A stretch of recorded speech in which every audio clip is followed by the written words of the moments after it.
องค์การจะตั้งมหาชนที่ขึ้นกับภาคฐานโทรภาพแห่งชาติลาวได้พร้อมกันออกแห่งงานรวมเพื่อเป็นการสร้างขบวนการต้อนรับกองประชุมใหญ่องค์คณะพรรคคณะโฆษณาอบรมศูนย์กลางพรรคครั้งที่6ที่จะได้ขายขึ้นในหมู่นี้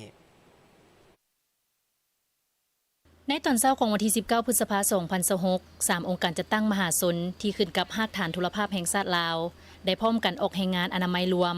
เพื่อสร้างขบวนการต้อนรับกองประชุมใหญ่ขององค์คณะพรรคคณะโฆษณาอบรมศูนย์กลางพรรคครั้งที่6ที่จะไขขึ้นในหมู่นี้โดยการเข้าร่วมของปริญญาเอกวัลลตีคำวานวงศาผู้อำนวยการใหญ่โทรภาพแห่งชาติลาวพร้อมด้วยพนักงานรัฐกรและ3 องค์การจะตั้งมหาชนเข้าร่วมวันนี้ที่โทรภาพแห่งชาติของพวกเขาพนักงานทั่วโทรภาพโดยเฉพาะเลยเป็น3 องค์การจะตั้งมหาชนกรรมบาลไปยิงสาวหนุ่มได้พร้อมกันออกแห่งงานประดับประดาสถานที่ทั้งหมดนี้ก็เป็นขบวนการหนึ่งเพื่อคำนำขับต้อนของประชุมใหญ่ขององค์คณะพรรคคณะโฆษณาอบรมศูนย์กลางพรรคครั้งที่6ที่จะมาถึงที่จะเปิดในมมนี้นี่ที่เป็นขบวนการ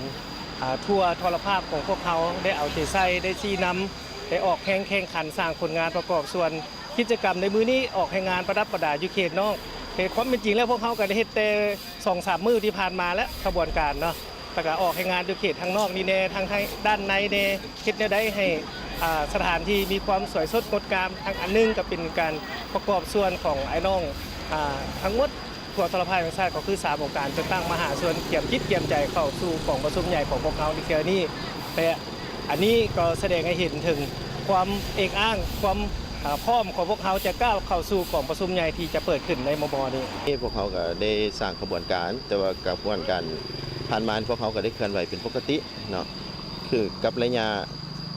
นี่ก็เป็นระยะที่ว่าเข้าฤดูฝนแล้วเนาะก็คือการปรับสภาพแวดล้อมเนาะให้มีความสะอาดงามตาทั้งลดพรการเกิดยุงลายเนาะการพอพันธุ์ของยุงลายหรือน้ำขังบ่ต่างๆตัวนี้ก็โดยการซีดน้ำของคณะพรรคคณะอำนวยการของโทรภาพแห่งชาตินั้นเนาะ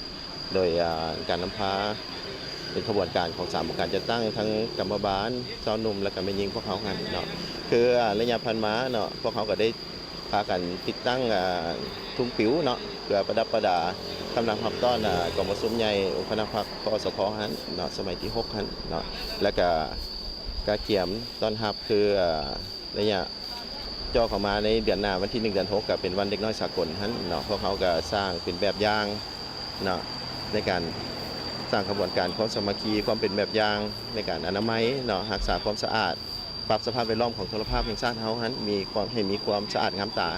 การออกแห่งงานในครั้งนี้เพื่อเป็นการสร้างขบวนการต้อนรับวันสำคัญของพรรคของชาติพิเศษก็เพื่อเป็นการสร้างขบวนการต้อนรับกองประชุมใหญ่ขององค์คณะพรรคคณะโฆษณาอบรมศูนย์กลางพรรคให้มีขบวนฟดฟื้น